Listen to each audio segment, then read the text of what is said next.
Welcome back, ladies and gentlemen, to North Hobart Oval. Hot, steamy conditions, and we have got a cracker of a game. Tasmania, as we alluded to before, with their noses in front, and they are going very, very nicely as the ball up goes in there, and it's Tasmania that comes out with it.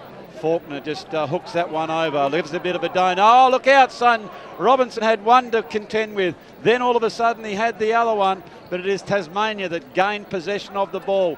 Going back in and taking the shepherd there was Dimatina by Luff. Oh. That was very nicely teamwork done there, as Victoria would love to get that first goal to get themselves up and about in this game. But it is Ross who leads out and takes a very nice mark, doing some unselfish things now. And finding a little bit of time and space is Timmy Hazel. He'd be enjoying being down there now, Tubes, wouldn't he, instead of having to play on Favola? Wouldn't it be a nice little change just to go back and thread one through for him here, boys? Half time, I went into the Tassie rooms and there wasn't a lot of serious stuff going on. I tell you what, there was one bloke there that came in and he said, went up to Peter Hudson and said, "Peter, I've come all the way from Turner's Beach to hear your halftime speech and you didn't even do one." Oh, nothing happened. Tubes, Hoppy, guess who that was, Hoppy? Mr. Ling. Danny Ling. Wow. Who said that to Hutto? He did. He came all the way. There you go. Of course, he was the man when he kicked those 18 goals at the TCA. He put every one of those down his throat, and he's the man who got the 3 votes.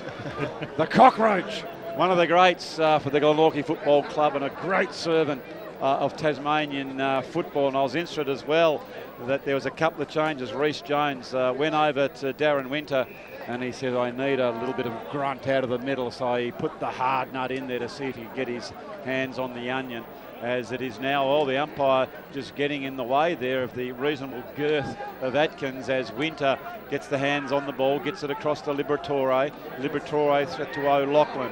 O'Loughlin now is sizing up the options. That's a lovely lead. We've got a ring in. It's Brereton who's come on. It's Dermy Brereton making a welcome return to the game. Terrific work as Favola picks that one up and can't pick it up, and it goes out of bounds. And look at the big barrel chest of Dermy and the chicken legs. Dermy's a late call in from the wet area, I believe, boys. He's come in from the wet area. I saw him down here shelling a few tins. There's a few lookalikes down there, but he's out and about, which is good to see. Well, there might be an interchange, a special Brereton interchange then, because I've seen a couple of those blonde wigs with the 23 on them as Dimatina takes that mark back to O'Loughlin. O'Loughlin now needs to steady and kick this goal. Oh no, he does sit it up, but it is Robinson who takes the mark. You're going to be run down, and he has done so. Brilliant chase there by Favola, and it is Atkins who takes that mark. As he says to me, "You're not going to run away that easily out of my zone," as Faulkner takes that possession of the ball for Tasmania. Lovely score by O'Loughlin. Great play there by Zanotti. Gets it across to O'Loughlin, and he could go around with any team, I would have thought, Stoney. Yeah, absolutely. He's looking really good, Mickey O, and he's going to be one of those players as the ball goes in forward and big balls down there. Oh, he's almost done a fetlock. That was terrific work by Bull. And he's doing a marvellous job. He's only 70 years young. As Putty Darcy spent that one before he got it, so it was a big opportunity, but it was that one has gone awry. As the defence mop up now, as well picked up by Pepper. Pepper driving it forward. Ross is in front, but a great spoil by Dimatina. He wasn't going to get away with it that easily, and he puts that one onto his boot. Terrific work. Now it is Luff. Luff back inside to Dimatina. He's going to take a bounce. He looks upstream. Can't find somewhere to go to. Now he does. And that's a lovely, lovely kick to O'Donnell. O'Donnell swings around and gets it to Baker. Baker now, he's having a look at the goals. He's a fair distance out, but I think he might size his options up now. He's just going to have a look at it. Fev's doing the splits in the square, boys. He's down on both legs and bounced up, got it. So Favola swings around, arches back, and he has put that one through for a goal for Victoria. As Dermy, don't lift him up, you'll do your back. Dear, oh dear. What about Baker there? Very, very unselfish player. He turned that one around and has put that one through for a goal for Favola. I think that's his third. Yeah, he's looking quite dangerous, and you'd think that those type of Mickey O, Liberatore, Favola are the players for Victoria that, you can see in this tubes in this third quarter that both sides, this is Tasmania the first 10 minutes of the game, first 5 minutes, really, I think they really want to win the game, and Victoria need to steady and take the challenge because Tassie with Simon Taylor getting a lot of the ball out of the middle. Yeah, the twin towers of the rucks between Simon Taylor and what's his name? Where's he gone? For Tasmania, Street? Yeah, Street, that's it, Peter Street. Just winning the ruck tap. So Victoria got to work out where the boys there are winning it to, and just get to it first.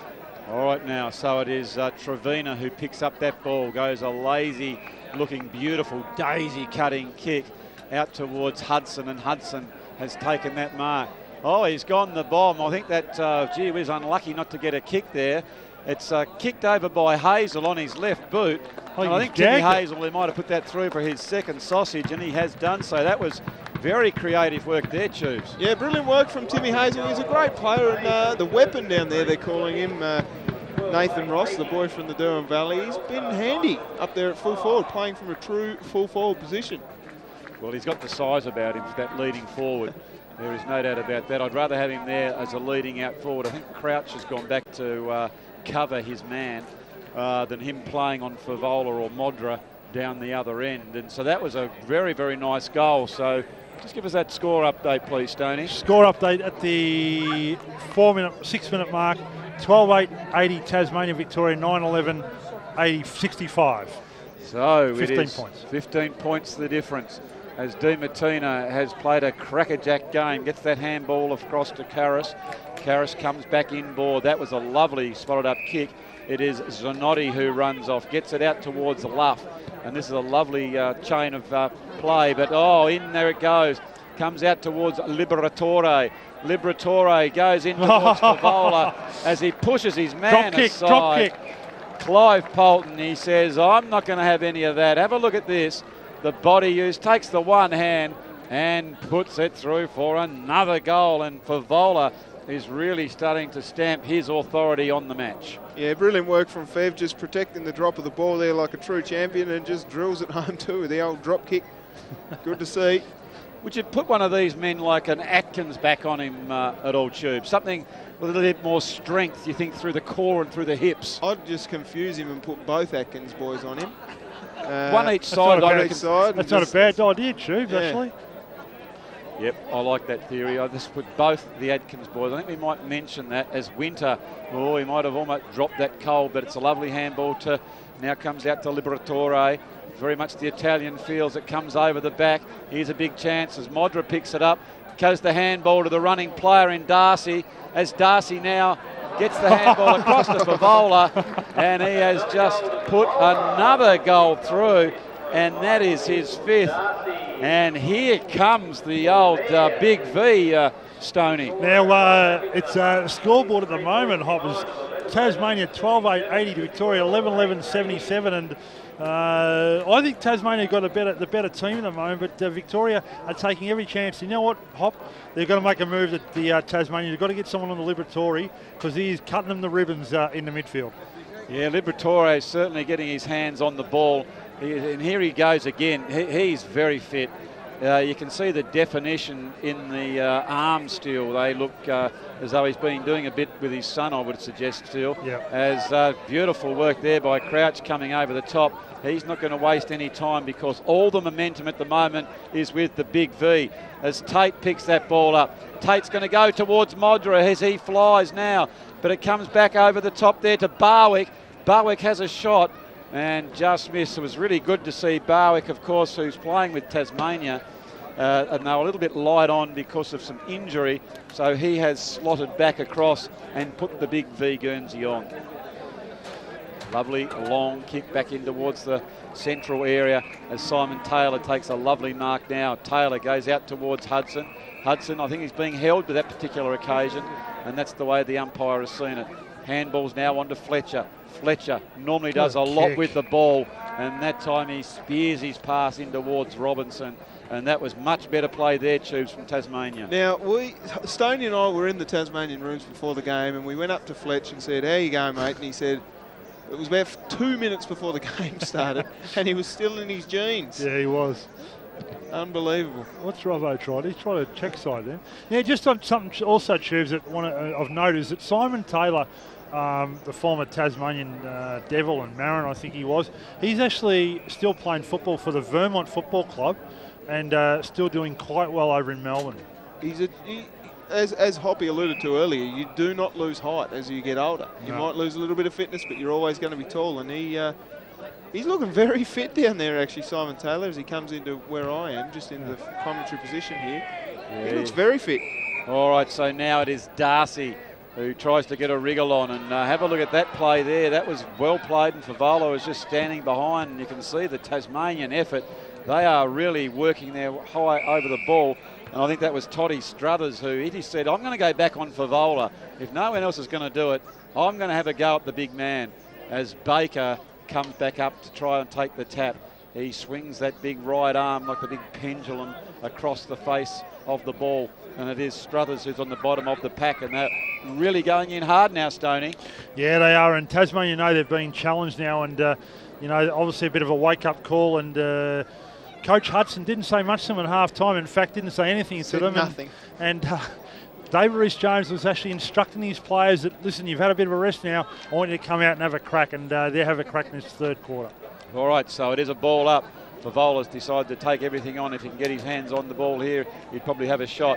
Oh, Mickey O, he goes round one and just swerves beautifully. It's going towards the boundary line, trying to find touch. O'Loughlin's there. He jumps, stutters, gets that handball back inside, but Fletcher, beautiful play by Fletcher.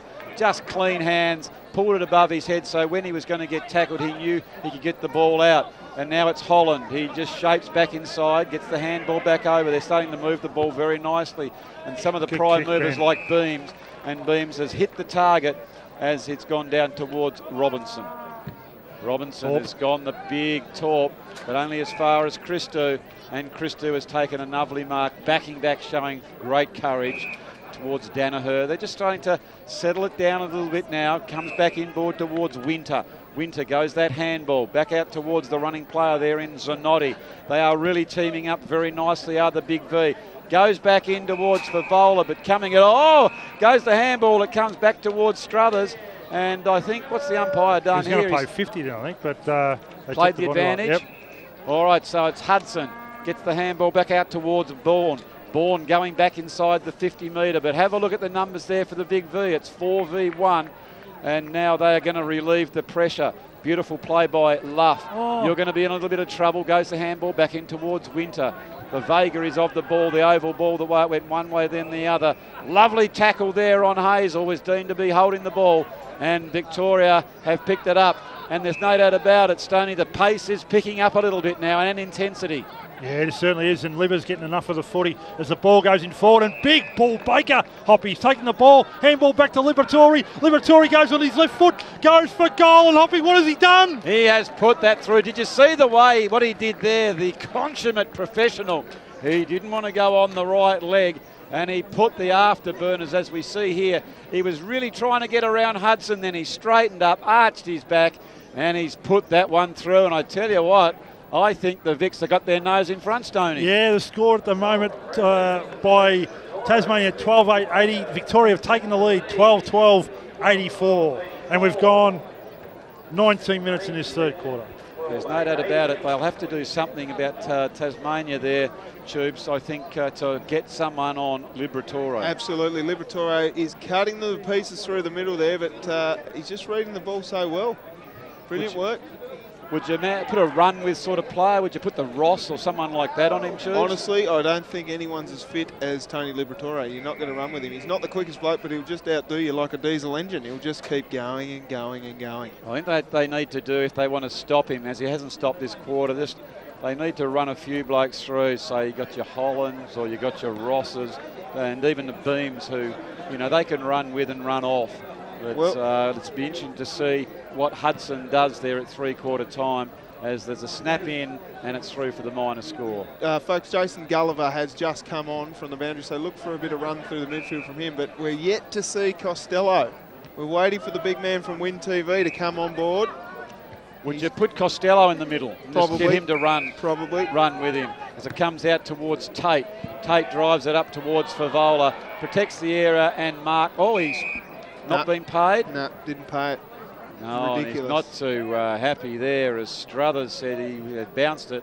And so it's going to be a ball up.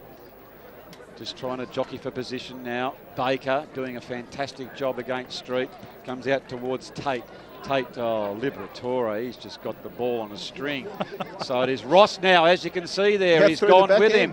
And Hudson gets that handball out. Beautiful work towards Holland.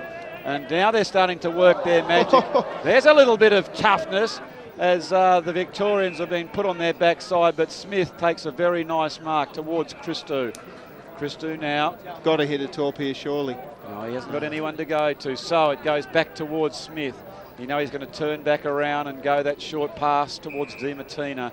And DiMartina now gets the hands off towards Crouch. Crouch, look at the big Vics. They've got the numbers. They are running. They have got players everywhere where we thought that they would falter because of lack of numbers. I think they've been foxing, Stoney. They are as fit as trouts. Yeah, I'm going to hold my opinion to the last quarter because I've seen these games before. And these players will be dying come this last quarter. All right, so Liberatore, he runs around. He's got the right foot this time, slams it on. Oh, it's going to go for a goal. Not quite. Modra kicked goal. Modra has picked that up and put it through. So great play by the big Victorians there. It was a goal that was created by Liberatore as the ball was swinging back. Modra goes back. Gale just gave him a little bit of space and put it through. And actually, as I was talking to Gale as I settled up in the urinal there at half times, gentlemen, as you do, and luckily I just kept my eyes front and centre, didn't turn around, and had a chat to Gale. He said he is having a fantastic time out in the centre tubes. He looks very, very fit, does Michael Gale. And I'll tell you what, I'm just looking at the numbers out here. The Vics might have another couple of players on just quietly, or at least they've got to call for a count. Yeah, yeah, reset the scores. Let's get out of here. All right, so well picked up by Winner, and that's been a good move to get him in the middle. I think he's provided a lot of block and shepherd for Liberatore to get the ball. That is Karras who goes forward, and Favola's taken that mark. If he's going to be true to form, he's going to run around. So this time maybe he could go back and have a set shot. He's just getting some advice from the crowd. What do you think? A bit of left to right, because we know that Favola is a left to right kicker, Stoney. Yeah, I think you're right there. He's shaped the ball though to come round, so is this going to come around from right to left? And he's hooked that one slightly, didn't really give it a good opportunity, and it went through for a minor score. But the Vics, they've got a very, very handy 10-point break here deep in the third quarter as Holland takes the possession of the ball, comes out towards the big man there in Taylor. Taylor, he's like a giraffe. He's got the legs that just go up to under his armpits. It's Ross, talking of one size to another, gets the kick in towards Hudson. And Hudson, he decides to try and get that ball moving. Torpedo pass. How about that for a pass? Beautiful towards Fletcher. How do you do that? And Fletcher now has got to go back and kick this goal, Tubes. Yeah, how to do that? That's a good, no that's idea, a good but call. How do you do it? Beautiful work by the torpedo pass. Just hit him right on the chest and not back in here. And here we go, pass it off to Robertson. They need this goal, Tubes. They do need it. They need a steadier just to get them back in the mindset of winning this game. Could we have another close match like we did in 2012 with this match, Hoppy? Well, it's certainly shaping up, and the crowd that has just built through the afternoon, they will be enjoying everything about the game, the quality, the ferocity of the players, and it is a close contest as Robinson has put that one through for his third goal, and that has brought him within 4 points, Stoney. Yeah, scoreboard at the moment, we've gone 19 minutes. My eyes are actually not good at the moment. Tasmania 13-9-87, Victoria 13-13-91. Really good game of footy, Hop, and we've got 6 minutes left in this quarter. And this last quarter, for the crowd, the great crowd here at Northport Oval, it's going to be a classic last quarter, Hop, just like the game back in 1990. Yes, that was the rival. There's been rivalry right through the ages between these two great states. And with the 20 Hall of Famers in footy, Stoney, we as the Tasmanians, have got 4 of them. So we are certainly fighting above our weight. There is no doubt about when it comes to the talent pool of football here in Tasmania, as Beams now gets his hands on the ball. Haven't called his name too much, Tubes, just in this last stanza of play. No, but they want him to get his hands on the footy. He has kicked 2 goals, and he is my favourite player out there with Jason Gulliver, those 2 champions of the game. As Russell Robinson takes the mark, plays on very quickly to get the boys back involved. Now, that'll be his 4th goal, ladies and gents, but guys, just when he kicked that goal, as we go to three-quarter time, Russell Robinson was trying to pump up the crowd, get them involved, because I think that'll be the thing that gets the boys across the line here at the last quarter. All right, so it is three-quarter time, and we have got a crackerjack game. We have got a 2-point margin. As you can see, the players, I'm not sure, Stoney, what they got left in the tank, because it has been a bruising encounter. I'm actually going out of the huddles. I'm going to get some words of wisdom, Hop, and see if Hutto or Reece James can get their teams over the line. We could even have a draw, go into extra time, Hop, who knows? Well, there it is. So it is a 2-point cliffhanger here. Three-quarter time. Relive the rivalry at North Hobart Oval. I hope you're enjoying the contest. We'll be back with the final quarter in just a few moments. Take a try.